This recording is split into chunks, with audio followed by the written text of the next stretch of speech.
Une autre question? Oui. Bonjour, je vais vous poser la Vous êtes qui? Hervé Laurent, pour Radio Pluriel. Je vais vous poser la même question que celle que j'avais posée l'année dernière à Milos Forman. Un prix comme celui-ci récompense une longue carrière. Quand vous retournez sur cette longue carrière, de quoi êtes-vous le plus fier et quels sont vos regrets? Mais le plus fier, c'est de pouvoir l'exprimer à travers des metteurs en scène, comme je l'ai dit hier, à travers d'être aussi l'amant de ces... Parce que le cinéma, c'est vrai, il faut être le désir de quelqu'un, disons, être celui, on n'engage pas un acteur pour qu'il soit mauvais. Donc, on met de l'espoir dans cet acteur ou dans ce personnage, et on se dit, on essaie de l'amener à ce... Donc, ça, c'est de l'amour, je dirais. C'est une relation qui existe dans le cinéma. J'ai rencontré très peu de metteurs en scène qui haïssaient leurs acteurs, bien que ça existe des fois, parce qu'on appelle ça des pervers. Et on a mis cette... je pense que les pervers sont plutôt au théâtre et dans les cours de formation d'acteurs. Mais oui, c'est surtout... Et donc, le pervers fait partie de ce métier aussi. Mais en général, on ne voit pas ça sur la pellicule. C'est vrai qu'il y a des façons de diriger. Bon, en tout cas, moi je fonctionne sur je dirais, le désir réciproque. Et je ne sais pas, je suis simplement fier d'avoir rencontré tous ces gens, raconté toutes ces histoires. Je n'ai pas de véritable préférence, car tous les moments que j'ai passés, même si c'est des films qui sont plus ou moins plats, il y a toujours quelque chose à en apprendre, et je ne fais pas ça pour être, je dirais, sympathique et gentil. Je suis tout sauf gentil et sympathique. Mais je vis tout simplement, et je peux dire que tous ces films que j'ai faits, même si j'ai eu des problèmes avec des comportements humains, comme chez Jean-Jacques Bénès dans La Lune dans le caniveau à cette époque, où il n'avait pas digéré son succès de diva, il avait l'impression qu'on lui avait pris beaucoup d'argent, enfin bref, ce sont des personnalités différentes, mais en général, d'ailleurs, je veux dire, ça passe, hein, c'est simplement un moment, mais je me suis jamais mis dans une situation, j'étais un peu comme Marcello, quoi. Quand on passe 3 mois de sa vie ou 15 mois, parce que j'ai fait beaucoup de films de long, avec quelqu'un qui vous aime, on a envie de partager que les bons moments. Bien entendu, il y a des fois des crises, mais ces crises, elles font partie de ce qu'on appelle l'amour.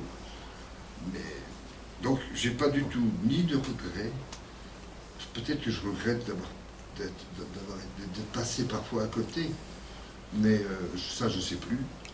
Et puis en plus, ce qu'il y a surtout, c'est que j'ai pas voulu faire tout ça. J'ai voulu parler. Et que le moyen était, je n'ai pas de plan de carrière. Quand je disais, je n'ai pas d'ambition. Mais c'est à peu près ça. Parce que j'ai jamais rêvé d'être acteur. C'est venu dedans, et parfois c'était... après, il y a autre chose qui sont venues, où on me prête des choses que j'aurais bien aimé faire, d'ailleurs, mais j'ai pas fait. Mais c'est certainement en moi, puisqu'il y a des gens qui pensent que je l'ai fait. Je pense à des conneries, hein, voilà. Mais donc c'est venu véritablement avec ce que je disais tout à l'heure. J'ai rien appris. J'ai tout vécu. Voilà.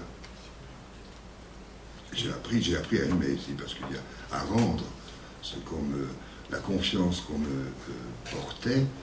Je ne voulais pas décevoir. Je voulais que ceux qui me faisaient confiance soient fiers.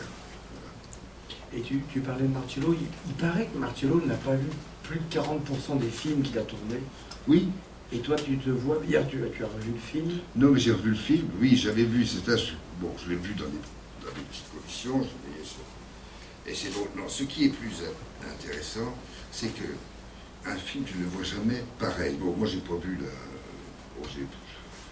j'ai vu que 2 tiers, éventuellement, des films que j'ai fait. Mais ce qui est intéressant dans un film, c'est qu'il évolue en même temps qu'on évolue. Je ne parle pas dans un film, je ne regarde pas moi. Ce que je regarde, c'est l'ensemble, c'est le cadre, c'est les... Par exemple, Truffaut, c'était fascinant chez Truffaut. Dans Le Dernier Métro, il me fait raconter l'histoire de pourquoi je suis en retard au théâtre.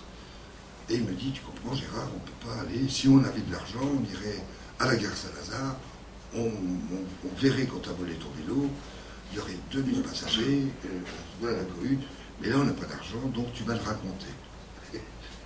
Et donc, j'ai raconté ça, et de même que, est-ce que tu as vu, quand il y a dans La femme d'à côté, on entend des pompiers, certainement des gamins qui volent une voiture, et on n'apporte sous jamais, parce qu'on n'a pas s'amuser à faire un plan de nuit pour voir la chose. Donc ça, c'était aussi ce cinéma qu'on pouvait... Parce que maintenant, avec les techniques qu'on a, on peut filmer sans lumière, et puis bon, c'est de la merde en général. Si on montre tout, alors c'est pas la peine, il y a qu'à aller se coucher. Mais c'est mieux d'avoir une porte ouverte, d'entendre des bruits, ou de raconter comment on m'a volé mon vélo à la gare Saint-Lazare au moment d'une heure de pointe. Ça passe, si tu le fais vite.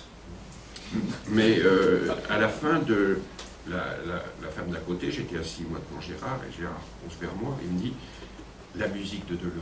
Ah oui. Et c'est vrai que tout d'un coup, non qu'on ne cite jamais, hein, oui, c'est vrai, c'est là, la musique de Delerue dans La femme d'à côté et dans la fin de La femme d'à côté est une musique sublime, oui. Sublime. Et peut-être qu'on le découvre bien quand on revoit le film oui. 10 ans, 15 ans après, que tout d'un coup ça vous frappe comme une évidence. C'est le cas pour toutes les musiques de films, notamment celle de Delerue, qui était... Parce que toutes les musiques de Delerue, elles sont reconnaissables. Et moi qui ai travaillé avec des grands chefs comme Ricard Mouti, Gergiev ou d'autres, avec Zoltán Kodály, sur Arianoche, je ne vois plus de compositeurs.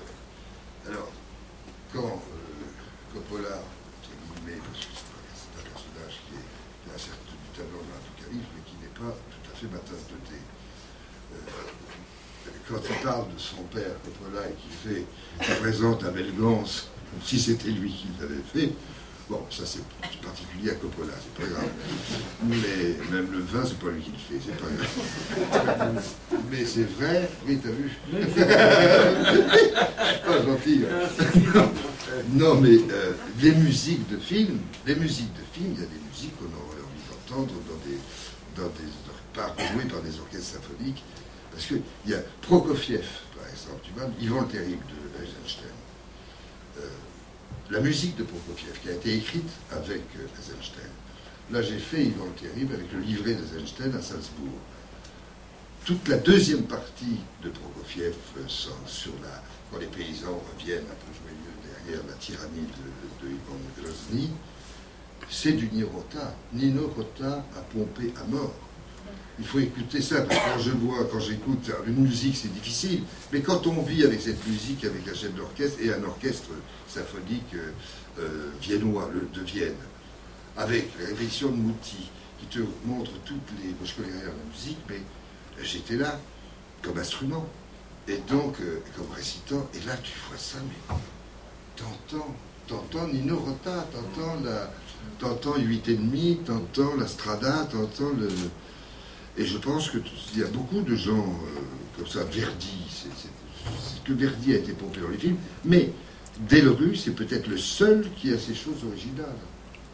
Vraiment, vraiment, et la musique de Delerue mérite la musique du dernier métro avec ses mélanges de Zumba, les amants de la Saint-Jean, il y a plein de choses. Celle du choix des armes, elle est pas mal non plus. Aussi, oui, mais très très bonne. Ça, c'était oui, ça. Voilà. Oui, avec les contrebasses. Ça, c'est... Voilà, donc la musique aussi fait partie de l'image, c'est un autre langage aussi, ça.